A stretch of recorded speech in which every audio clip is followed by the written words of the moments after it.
I'm Mr. Wrong and Strong himself, 1/4 of the formidable Arm Chair Gaffers quartet. You ain't heard of Arm Chair Gaffers? Oh my. If you like level-headed, even debates, come to Arm Chair Gaffers. Oh, you don't like that? Okay. If you want arguments, you want to see football terrorists, come to Arm Chair Gaffers. We've got it all, guys. And it's Arsenal FC. We're by far the greatest team.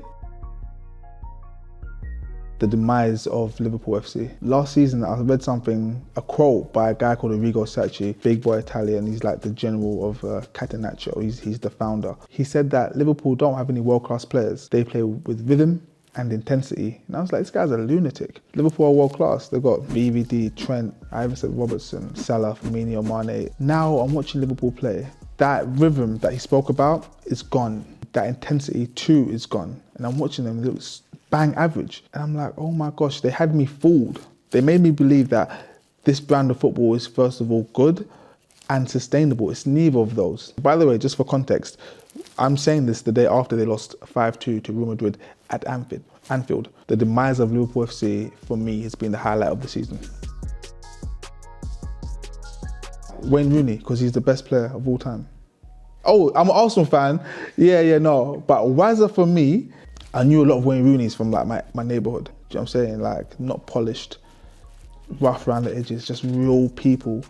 When you play football, when you play this match, yeah, when you win, it's because of this man. Yeah, I've played football at various different levels, yeah. When you have a Rooney in your team, he gets you out of some big holes. Rooney, for me, just, epitomizes it. But I've got a few players that I love. Do you want to hear the list? Yeah, go for it.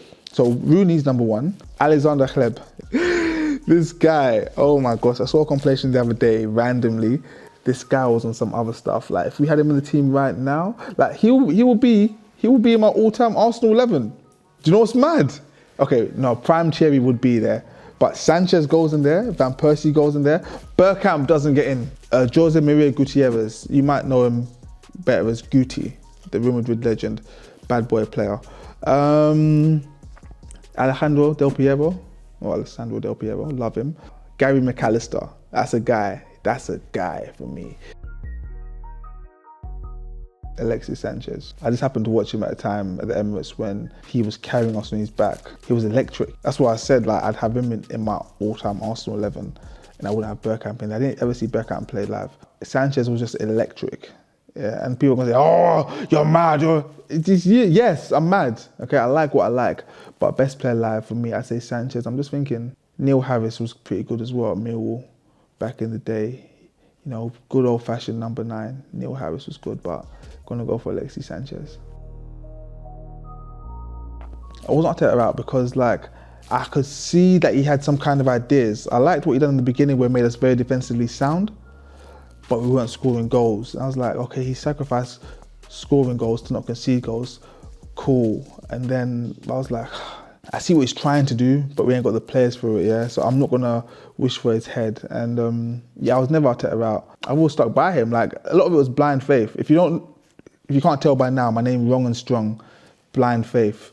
Yeah, I was never Arteta out. And not because I believed in him, I was just saying, like, he's here, innit? Let's just roll the punches and see where we go. But I'm seeing now why. I guess I must have saw something that I couldn't articulate. But I was just like, he was here and I was like, fuck it, this is where we are. I believe, funny enough, he's just spoke about Arteta, and you probably see my post on Twitter actually about this.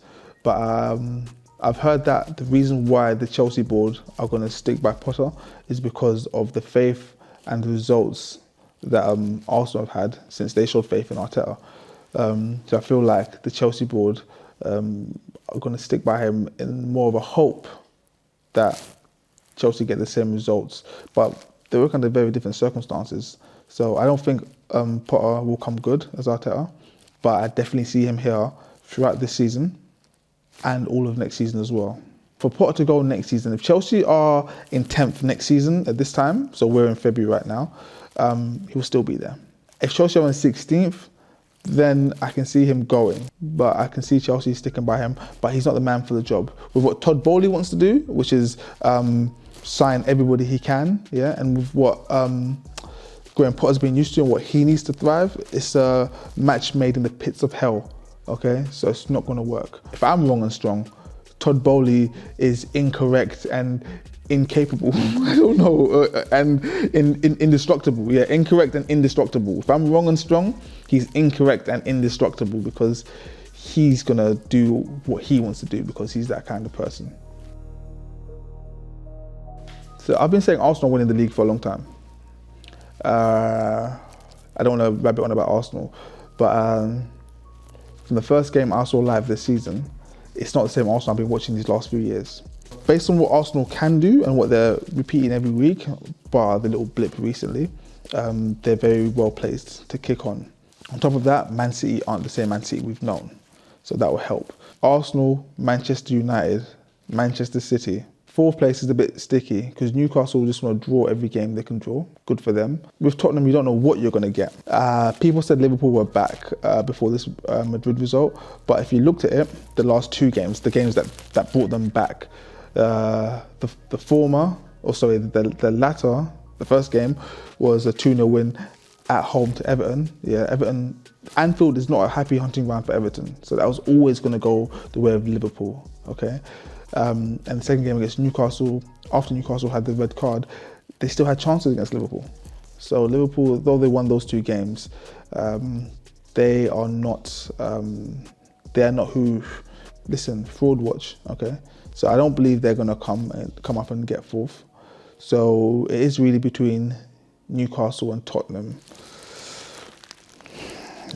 Yeah, I'm gonna say Tottenham because I feel like Newcastle may have run out of steam. I'm going to say Pep Guardiola for sure, Eric Ten Hag, yeah. And when we say managers, it's not just about coaching and tactics, it's about the management as a whole, okay? And he showed fantastic management to remove Harry Maguire from that Manchester United starting lineup. That's the first thing and probably the best thing he done, okay? He was courageous enough to drop Cristiano Ronaldo. That's another good thing that he done. I keep on going on and on and on. It's not about who he's got on the pitch, it's what he's taken off the pitch. And not just off the pitch, but away from the squad. So that level of management is fantastic. Tactics-wise, yeah, it's all right. It's all right. He gets he's got a lot of good press, but it's not that great.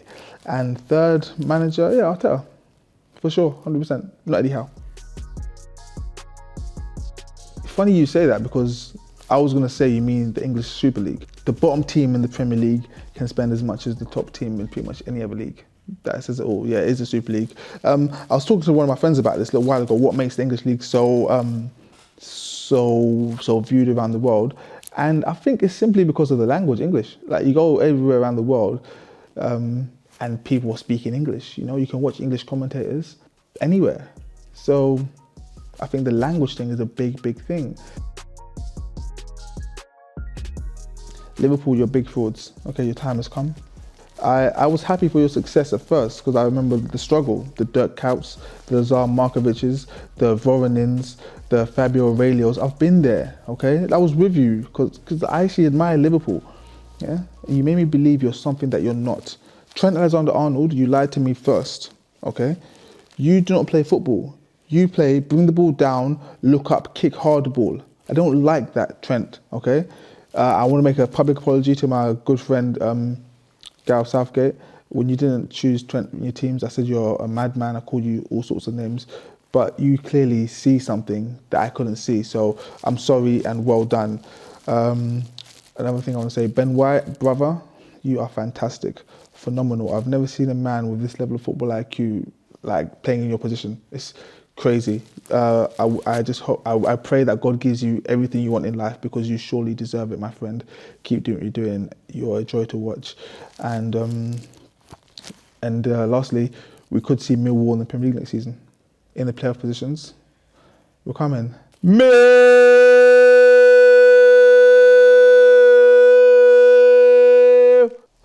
Thank you. I've been wrong and strong. This is UrfreshtvSport. If you want to see more of me, get down to Arm Chair Gaffers on the YouTube mainly, but we're also on all the DSPs, Apple Pods, Spotify, even Google Pods, Twitter, Instagram, TikTok, Facebook. And you can find me on Lewisham High Street every Thursday and Saturday preaching the gospel 442. Peace.